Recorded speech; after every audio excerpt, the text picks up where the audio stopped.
Amanda, how are you doing? Embracing the pain one day at a time, as always. Check them out. Custom cores, what's going on? All right, let's dive into this. I had a conversation. I was late jumping onto the screen today because of a conversation I was having with my colleague here. We were talking about resilience. We are talking about white people, him being Italian. His wife is from some country in Africa slash Japan slash whatever, so mixed. So their daughter is mixed as well. So we had this conversation. We always have these great conversations about race, about white people, about resistance, about resilience, about privilege. And he was sharing a story just to open up with where he was saying how he grew up with he's self-admittedly he says he was spoiled, and so he got to an age where he wanted to see what the rest of the world looked like, lived like, and he went and lived in Guatemala, I believe it was, for 6 months. Didn't know the language, didn't have any money, had to struggle, all these different things, and just got a taste of what it's like to not have everything at your disposal. And he came back, well, one, culture shock there, bitter. Two, came back here and was just mad at how much people live in their privilege, live in their entitlements, live in all these different things. So he was using that just as a parallel to say, like, what people talk about white privilege or talk about a financial privilege or all these different things, we always have a one up on people, and we don't have an appreciation for where we're at, who we are. And it was just an interesting conversation. So that was part of the conversation, which led into a conversation about the topic of whiteness versus white people. Whiteness versus white people. And this was the conversation that we were having with this, because he was like, he was talking about the fact that he pushes back against a lot of the institution, anti-institutionalist to the core on so many different issues. Push back. We subscribe to a lot of the same things. He's pretty extreme on certain things. And I was saying that as a white person, you can say all those things, like, whether it's about police brutality or a approach to finances or all these different things, and he has a very contrarian approach to those things. As a white person, he can express those things. Whiteness is an institution. You hear people talk about white supremacy and all those different things because they're trying to keep things the same, the status quo, don't interrupt it. So when my friend Andrew talks about, he says he's against whiteness, even though he is a white person. His privilege is that he could say nothing and just roll with a supremacy mindset, but he chooses to be contrary to it.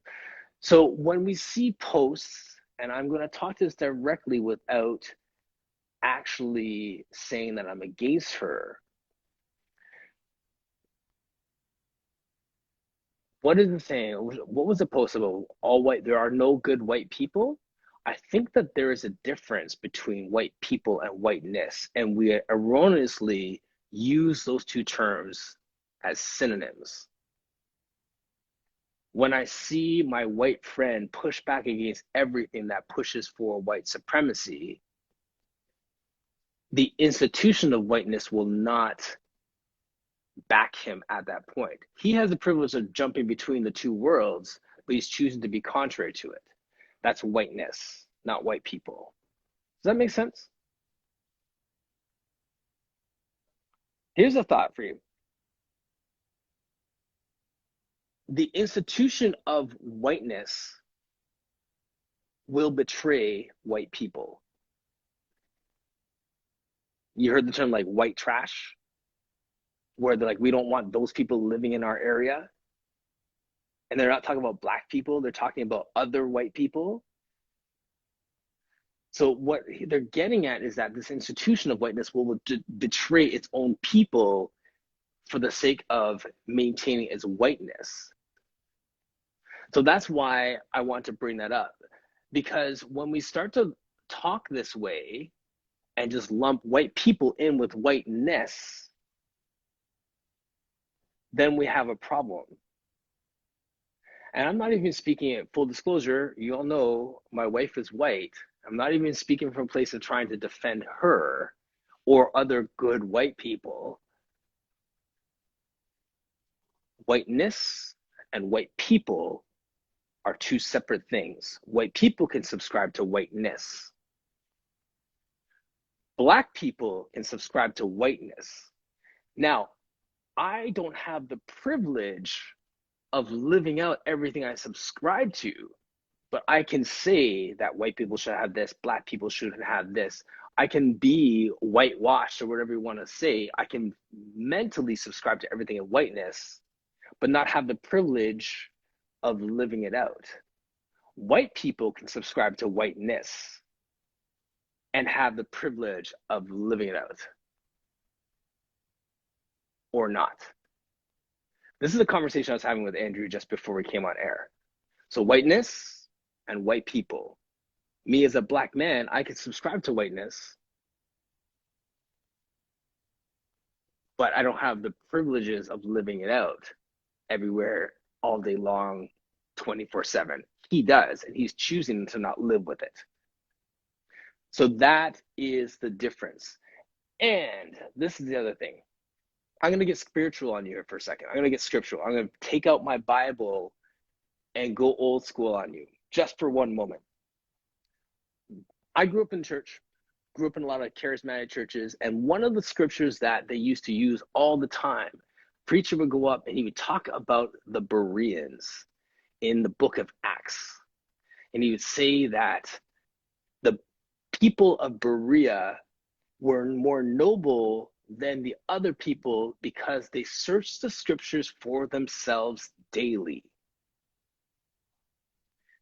In that time, there was preachers that were going around and telling them about the gospel. That Paul was there, and there was the Pharisees, and there were all these other people who were preaching and doing all these different things, and they were saying all kinds of stuff.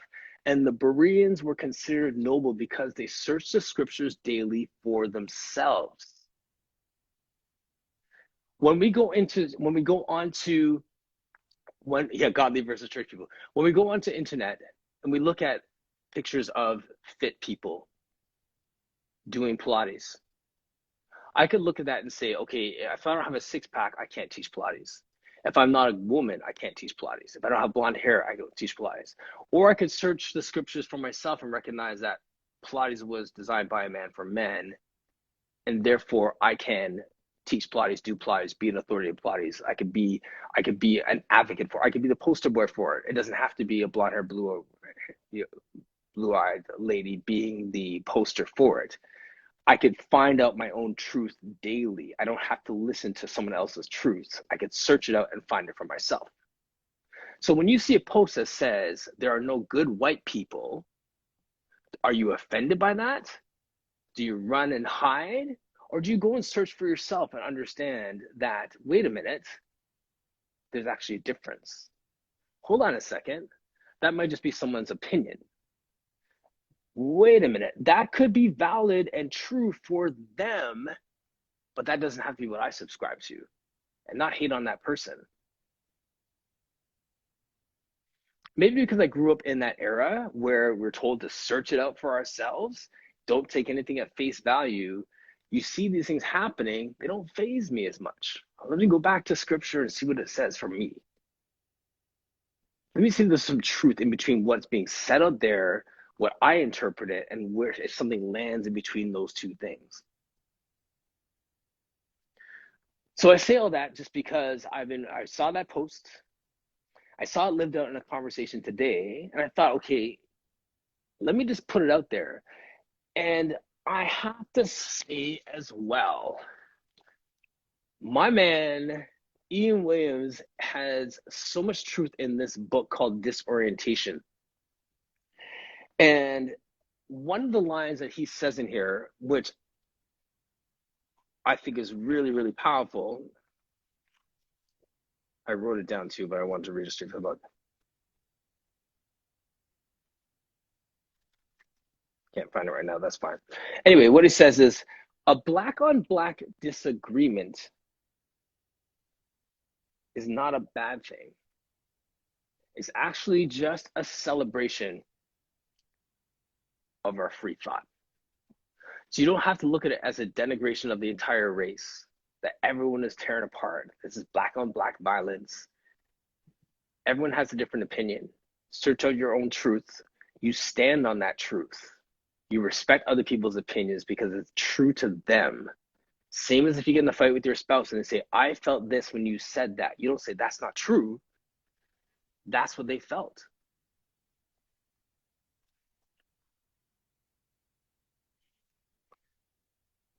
That's what they felt.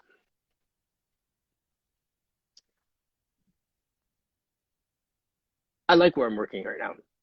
I like the guys that I work with. I like the fact that we can have these conversations. A lot of what I do here, just so you know, starts over the coffee counter with my colleague when it's just the two of us in this building during a lockdown. We have lots of time to just wax philosophical on stuff, and then you get the benefit of it. So that's my thoughts for today. That's really, I don't know, that's where I'm at with this stuff. Like, I feel like, Pilates is one thing, movements is one thing, but then how are we living it out? How are we representing those who are out there? What are we saying? And for myself too, as I go into this political arena, there's always going to be people who are going to throw daggers at me. Who do you associate yourself with? Who are you running with? Who are you quote unquote endorsing? So if I have someone in my space that is an unsavory character, am I endorsing them or am I listening to them? Am I subscribing to what they say because I give them positive regard? Or am I just as X, Y, and Z as them? I believe in listening to people. I believe in giving people a voice. I believe in respecting people's opinions. I believe in respecting their perspective and their lived experience that brought them to where they are. And I'm always committed to understanding what brought them to that thought process, what brought them to this place. Hurt people hurt people. That's really what it comes down to. Hurt people hurt people. So when someone comes up and they have just this man of the world perspective, instead of having your back up and dismiss them, where are they coming from? Where is that coming from? What happened? Why are they saying that? What are they trying to achieve? Maybe they are trying to achieve the same thing that you're trying to achieve, but just not going at it the same way. Can you find that? Can you respect that? Is there a good cop and bad cop situation going on here? Not everyone's like Misty and I who can like see eye to eye on stuff all the time. I'm gonna have people here who want the Pilates industry to be a certain way, and I want to be a certain way, but I'm not gonna go and just harass people and bully people to get there. That process, it's not my process. Deep Thoughts by Martin Reed. Yes. Feel free to screenshot, grab anything, any soundbite out of it, even if it's out of context. I'll speak to them if you come at me. It's out there. I know when I say it, it's out there. I have to respect the fact more now than ever that whatever I say is permanent. It's out there.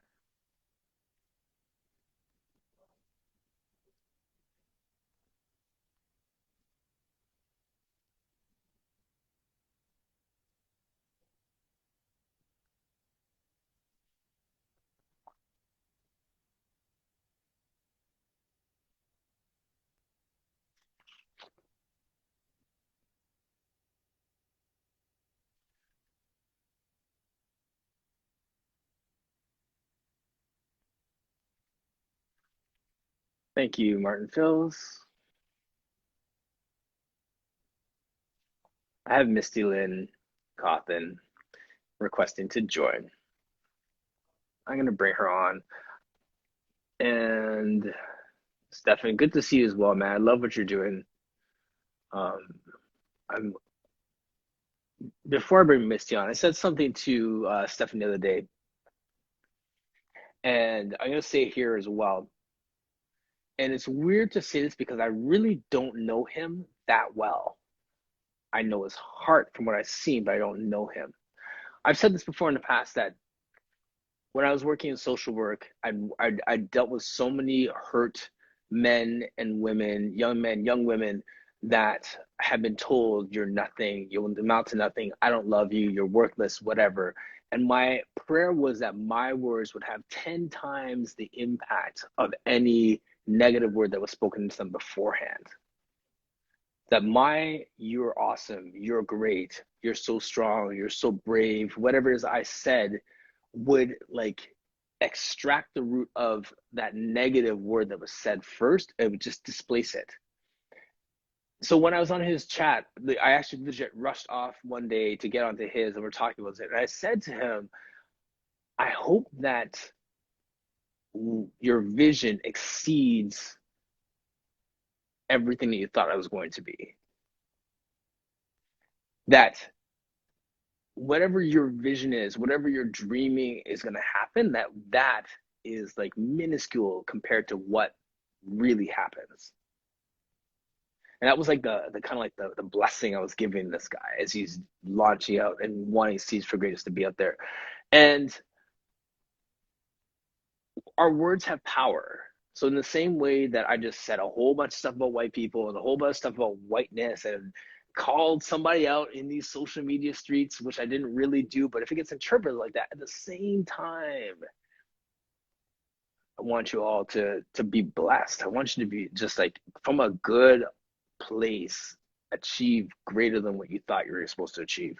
Anyway, so I just saw you come in, man. I'm just cheering for you, Stephanie, and all that you're doing. So let me get Misty in here, and I don't really think I have much more to say, but I'll let her say her piece just because I like Misty. So, hi, look at you looking all glamorous. Hi.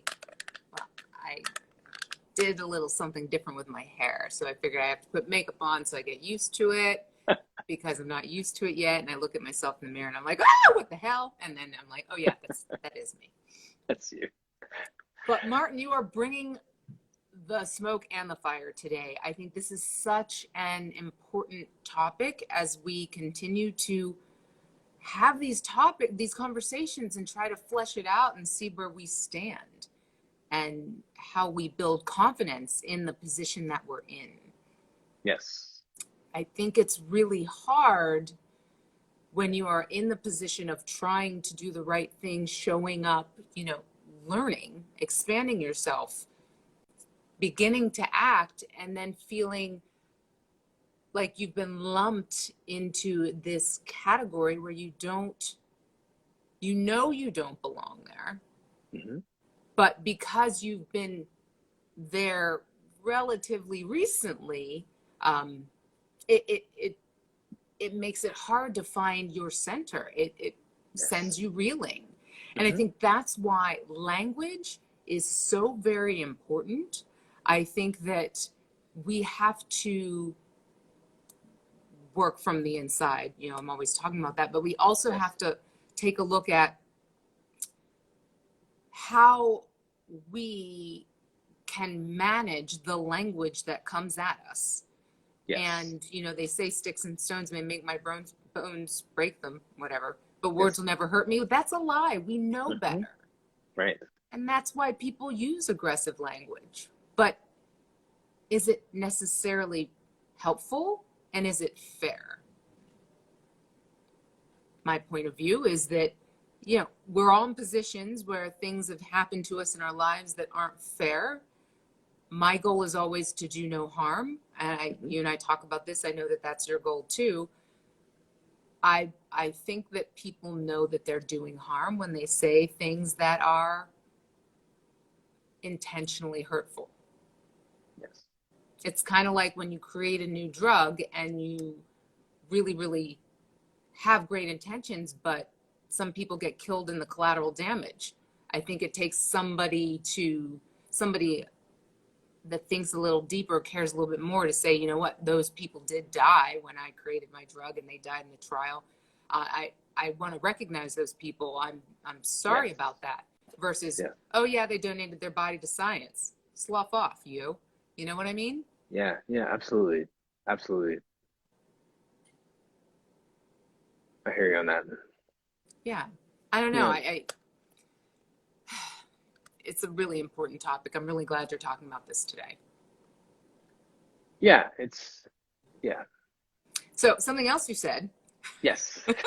Yes.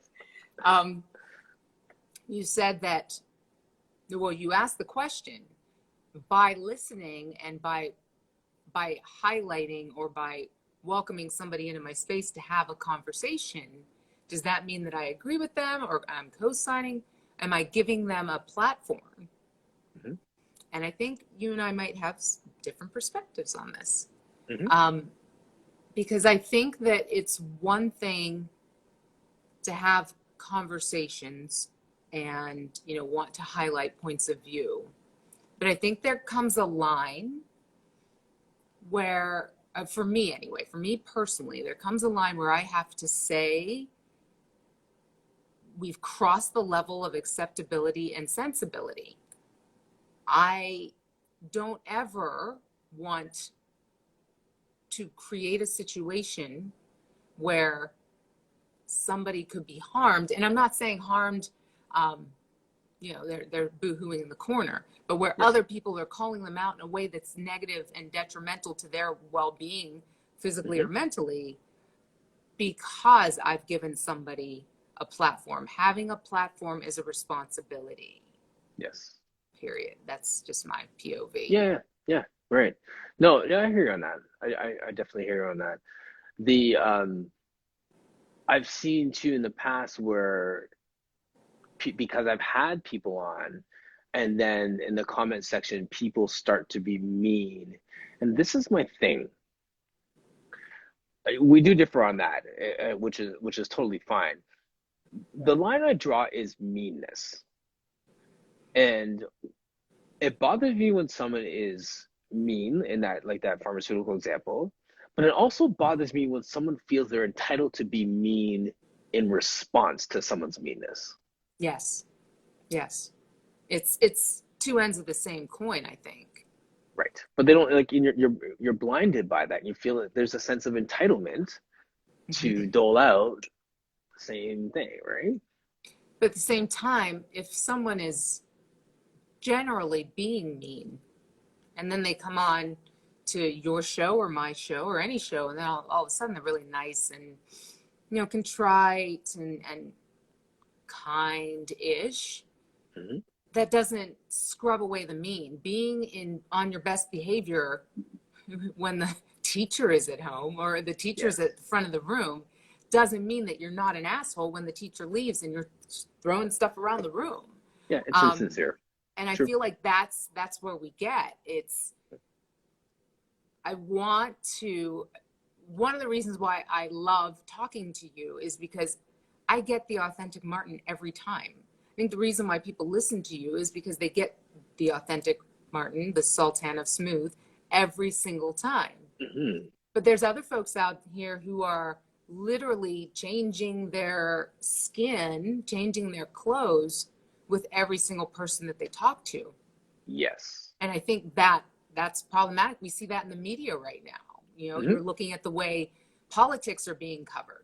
All of these things, this whole chameleonism, Hmm. is that not a word?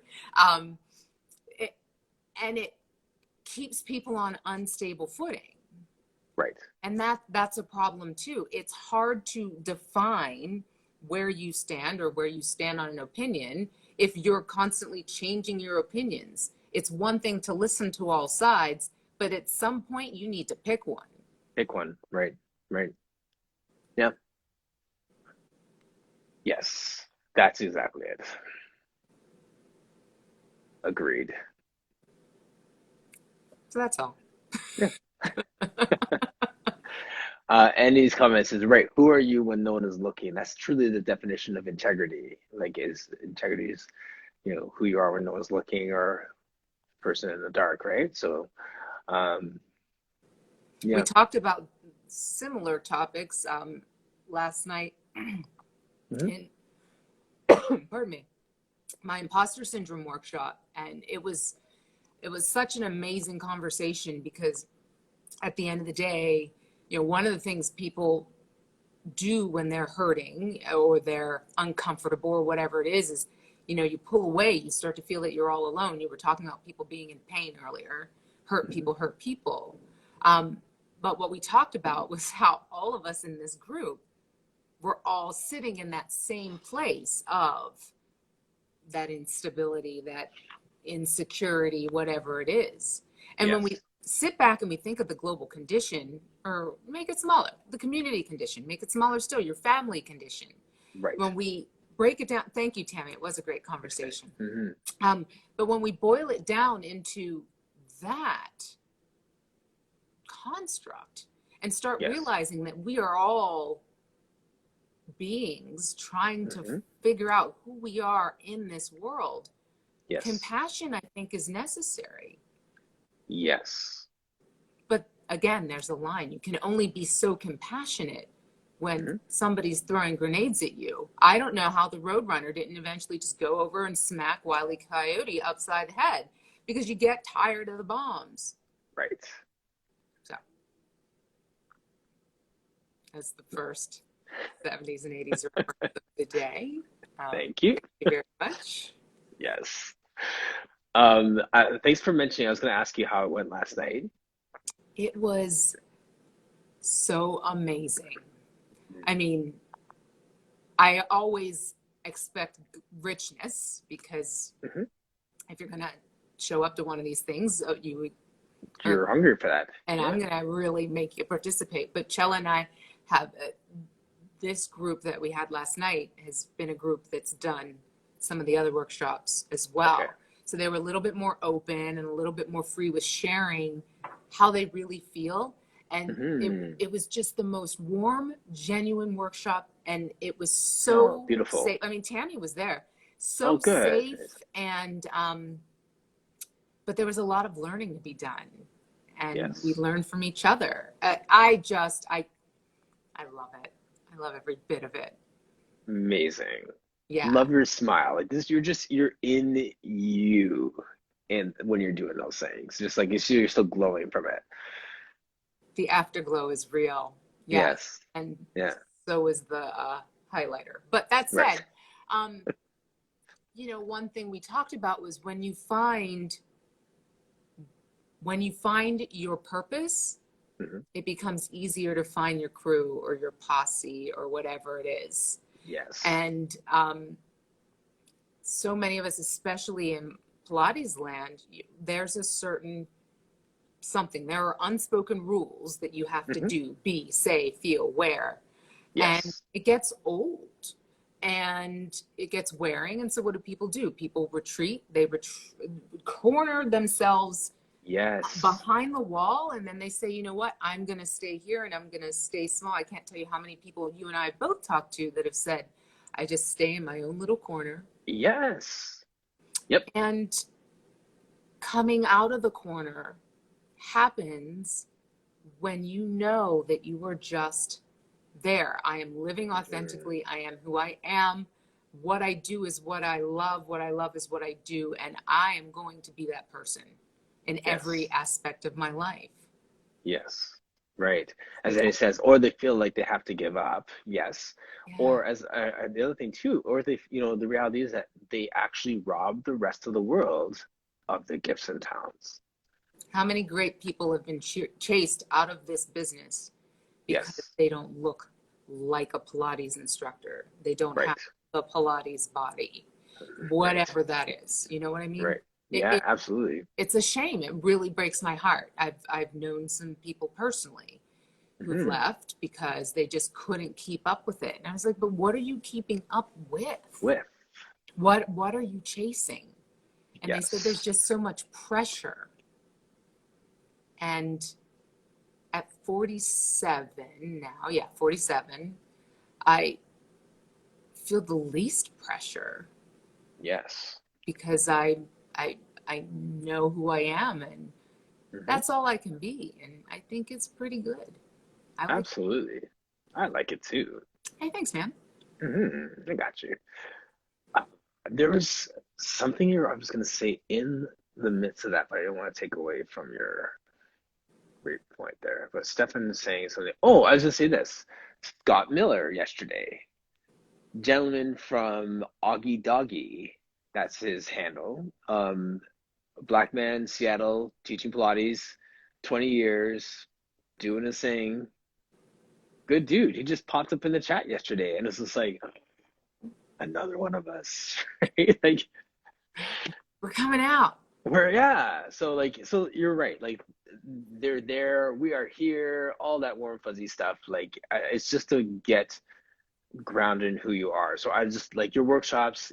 Last thing, can you just say when the next one is for everyone who has like feel like they missed it yesterday? Sure, yeah. It's February 1st, and we're talking about essentially the perils of toxic positivity. Mm, Uh, you know, uh, it's another thing that I think plagues our business. It's either so negative or it's so toxically positive. It's also yes, negative.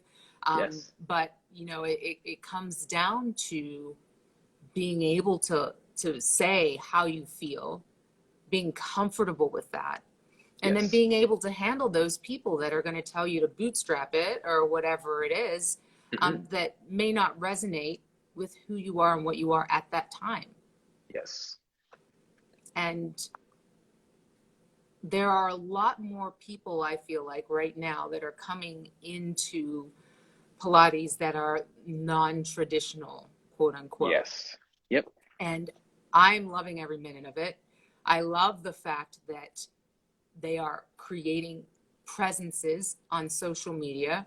And I Hmm. love the fact that when the Pilates police start rolling in for whatever reason, you know, you said the wrong word, eyebrow hair number 257 was out of place, whatever it is, Hmm. they say, you know what? Okay, if you want to come at me about technique or whatever, we can have a conversation, but you're not going to Yes. call me out on my own page without Hmm. understanding the why behind what I did. Right. And I celebrate those people every day of the week, because at the end of the day, I mean, do we see some crazy stuff happening on social?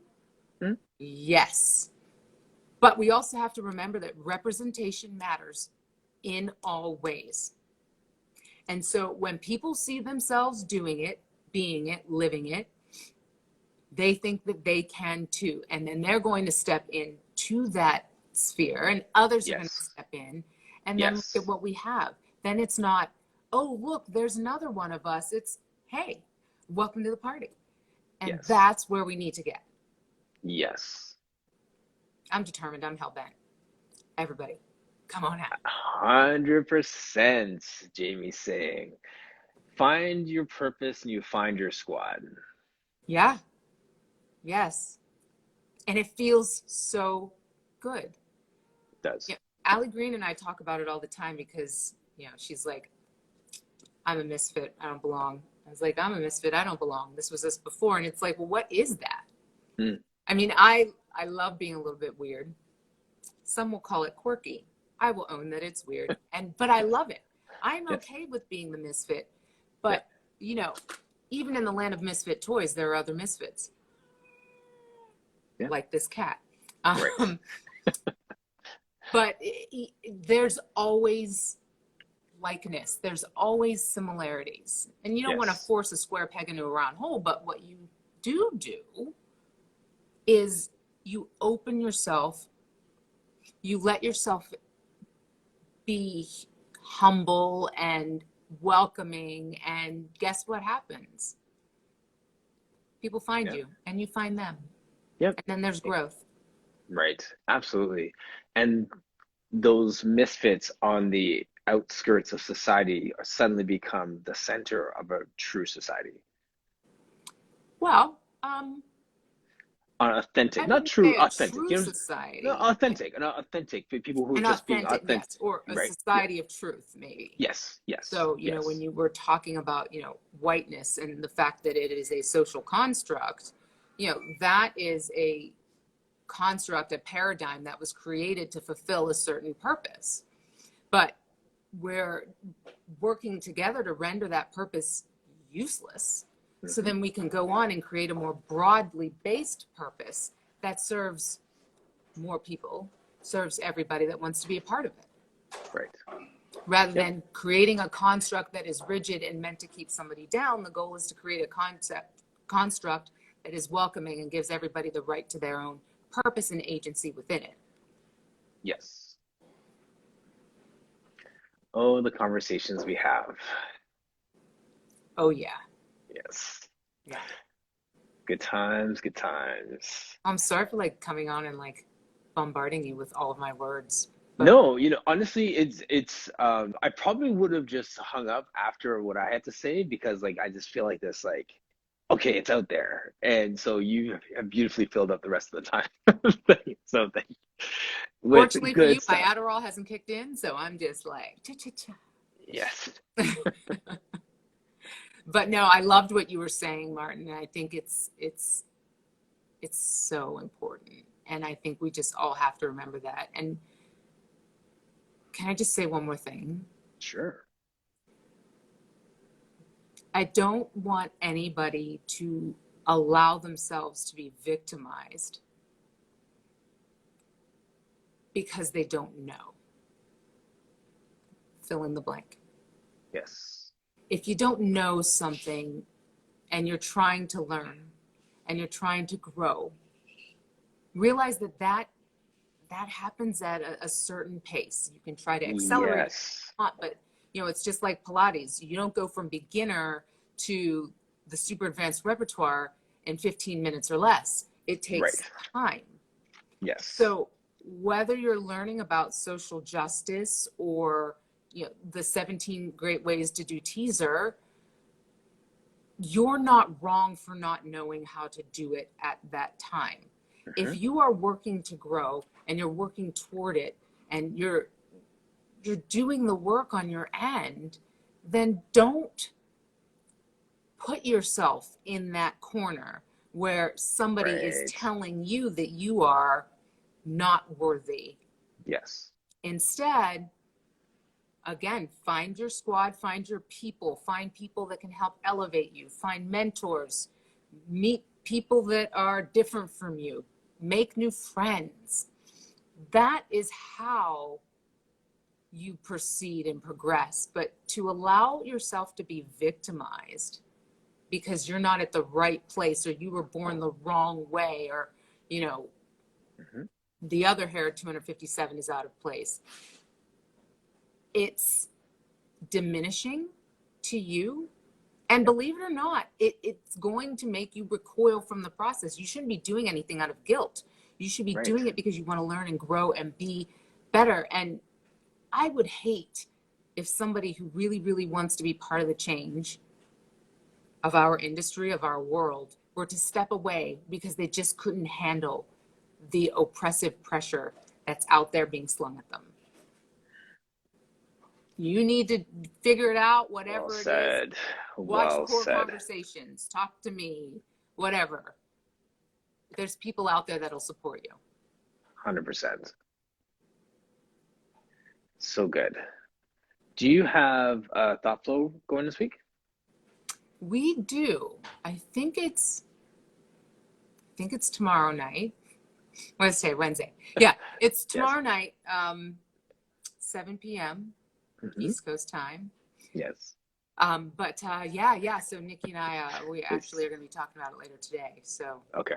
we'll let Cool. you know what's going to be happening. There you go. Thank Thank you you, Mark. for yes. Did you see everyone's got some yeses from Robbins? Thank yous from Misty, from Tammy. Um, Root Reach Pilates said thank you as well. Well, thank you guys. All good stuff. Not being like, oh, this girl's on the screen again. Jesus. Never too much Misty for me. Dun. Well, thank you, Martin. Thank Thanks you. for letting me crash, and I'm gonna go floss. All right. Happy Take care. Wednesday, everybody. Thanks. Bye, everybody.